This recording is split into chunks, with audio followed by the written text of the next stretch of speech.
आवाज जनतेचा, लढा सर्वसामान्य जनतेच्या न्याय व हक्कांसाठी।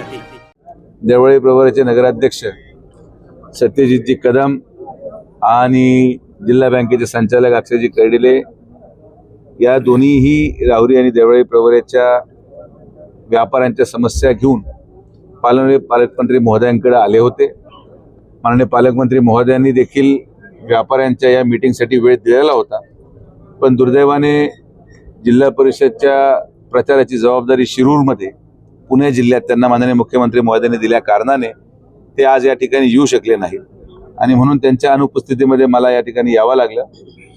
जे काही समस्या नगर मनमाडच्या आतापर्यंत या राहुरी शहर आणि देवळी प्रवराच्या नागरिकांना झालेल्या होत्या, नॅशनल हायवेचे अधिकारी इथे उपस्थित होते।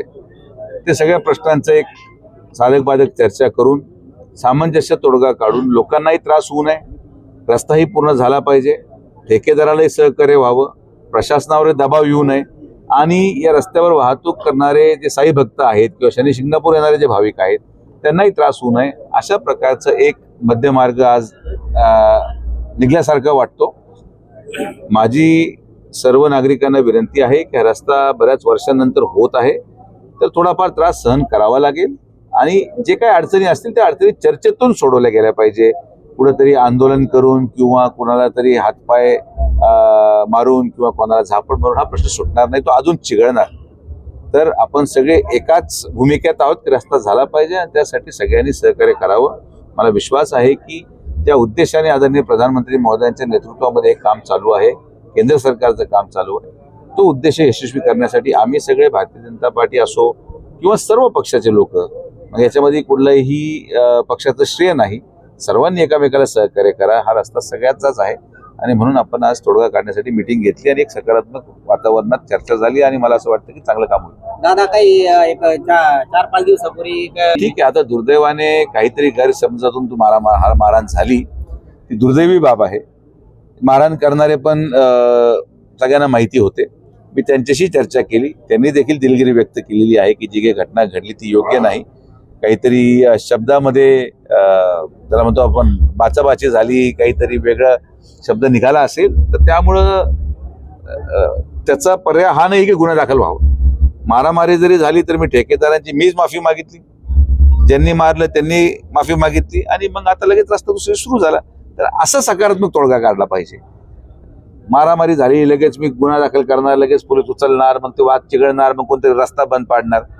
बिचारे व्यापारी लोक तर या वादात पडू इच्छित नाहीत, ते काय कोणत्या पक्षाची भूमिका घेऊ शकत नाहीत, तर त्यांना त्रास होणं हा आपला प्रयत्न आहे। मी सोमगड आता राहुरीचं जेव्हा पॅच चालू होता तेव्हा ते होते, आज राहुरीचं कुठं पॅच काम चालू नाहीये, राहुरीच्या फॅक्टरीकडे काम चालू आहे। तर जिथं जिथं ते काम चालू आहे त्यांच्या ड्युट्या तशा त्या भागात लावल्या जातात। जसं आता राहुरी फॅक्टरीवर आपण काम सुरू करून परत येत आहोत, ते परत राहुरी शहरामध्ये दिसायला लागतील। तर राहुरी शहरामध्ये नव्हते, राहुरीचा हा जो पूर्ण पॅच आहे तो करण्यासाठी घेतले गेले। मात्र आता लग्नाची तीथ पाहता आम्ही हा निर्णय घेतला की राहुरीचा एक बाजूचा रस्ता पूर्ण केल्यानंतर हा लग्नाचा तीथ थोडी थंडवू द्या, तोपर्यंत राहुरीच्या बाहेर काम व्हावं असा आम्ही प्रयत्न केला। त्या लोकेशनला होमगार्ड मात्र आहे। राहुरी शहरातलं 15 दिवसात काम होणार ना? 20 फेब्रुवारी पर्यंत राहुरी शहरापर्यंत काम आणण्याचा आपला प्रयत्न आहे। पण तुम्ही एक गोष्ट समजून घेतली पाहिजे की ज्या लग्न तीथ आहेत, एवढ्या मोठ्या प्रमाणात लग्न आहेत, उद्या पण आहेत, परवा पण आहेत, थोडंसं लग्न तीथच्या वेळेस शहरामध्ये काम करणं हे अतिशय घातक होऊ शकतं। ट्रॅफिक जाम मोठ्या प्रमाणात लागेल, म्हणून हे लग्न सराईच्या त्या तारखा नाही आहेत, त्या तारखा आम्ही आयडेंटिफाय करू आणि मग त्या तारखांमध्येच राहुरी शहरामध्ये त्या 4-5 दिवसामध्ये काम घटकाने उरकून घेऊ। अतिक्रमणाबद्दल आपण काय सांगतो? जो काही 30 मीटरचा ROW आहे नॅशनल हायवेने निश्चित केलेला, गटर ज्या ठिकाणी बांधण्यात येत आहे गटरीच्या बाहेर 4.2 मीटर ही नॅशनल हायवेची हद्द आहे। आज सगळ्यांची चर्चा केल्यानंतर जे राहुरीमध्ये अतिक्रमण झालेलं आहे, माझी सगळ्या राहुरीच्या सगळ्या जनतेला विनंती आहे की आज या पुढच्या 3 दिवसामध्ये नॅशनल हायवेचे अधिकारी त्यांच्या हद्दी या झेंडा लावून 50-50 मीटरच्या अंतरावर मार्क करतील। त्या हद्दी निश्चित झाल्यावर जेवढे लोक त्या हद्दीमध्ये आहेत त्यांनी त्यांचे जे काही व्यवसाय असतील ते मागं सरकून घ्यावेत आणि मागं सरकल्यानंतर मग तो रस्ता समोपचाराने मोकळा व्हावा आणि तिथं पेव्हिंग ब्लॉकचं प्रयोजन आपण करत आहोत। तो प्रस्ताव दिल्लीला पाठवून तो प्रयोजन झाल्यानंतर पेव्हिंग ब्लॉक लावले जातील। मात्र जर ते मागे गेले नाहीत तर तर अतिक्रमण काढायचा निर्णय हा घ्यावा लागेल आणि प्रशासन अतिक्रमण काढायचा निर्णय घेऊन पुढे कारवाई करेल.